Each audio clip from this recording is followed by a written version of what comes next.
Thank you so much, Mr. Chair. In today's hearing on the Consumer Financial Protection Bureau, we should really be praising the work of the agency and discussing how to augment its successes for consumers all across our country. I want to thank you, Attorney General Ellison, for joining us today and for doing exactly that. Without question, under Director Chopra's leadership, the agency has taken action on junk fees, medical debt, appraisal equity, and held bad actors accountable for their greed, exploitation, and illegal behavior. Unfortunately, colleagues across the aisle are busy trying to criticize the agency and to undermine its mission. There's a particular case that CFPB brought that has been raised in this hearing, and the primary focus of legal arguments, it is the lawsuit against Townstone Financial in Chicago. And Ms. Thompson, you are here on behalf of Pacific Legal Foundation, which represented Townstone Financial, correct?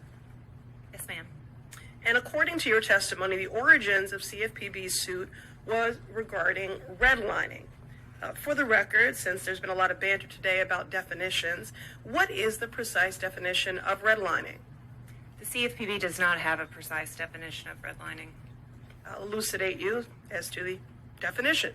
According to the Legal Information Institute, redlining is a discriminatory practice that consists of the systematic denial of services, such as mortgages, insurance loans, and other financial services to residents of certain areas based on their race or ethnicity. The history of the term dates back decades to when lenders would literally draw a red line around neighborhoods to stop black people from moving in as a way to maintain segregation. Today, this practice is not as overt, but it still persists. And again, not as overt since the passage of the civil rights legislation. So instead of a map and a red marker, discriminatory lenders often discourage applicants by using racially coded language. Ms. Thompson, before I go further, can you confirm that Townstone used marketing services through radio ads and a weekly radio show? Yes or no? Yes, Townstone marketed through. Claiming my time. On the radio, Townstone repeatedly disparaged black neighborhoods in Chicago. Now, while I don't have enough time to go through all of their statements, I will share a couple for the record. The mortgage company described the south side of Chicago between Friday and Monday as, quote, hoodlum weekend. On another occasion, Townstone described a grocery store in a black neighborhood as a jungle.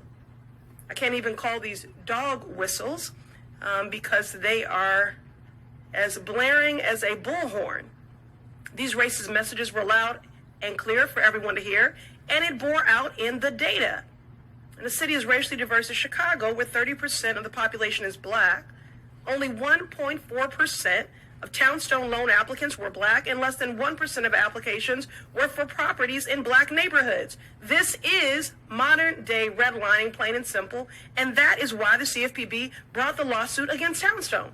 Now, today I have the honor of representing Massachusetts in the House of Representatives, but I was raised in Chicago. I know the city well, and I, for one, am glad the agency took action against discriminatory lending practices. We need more, not less, of the CFPB. On a final note, I want to address the suggestion that the agency is rooted in political bias. Ms. Thompson, who was the president in 2019 when CFPB brought that lawsuit against Townstone? That was President Trump.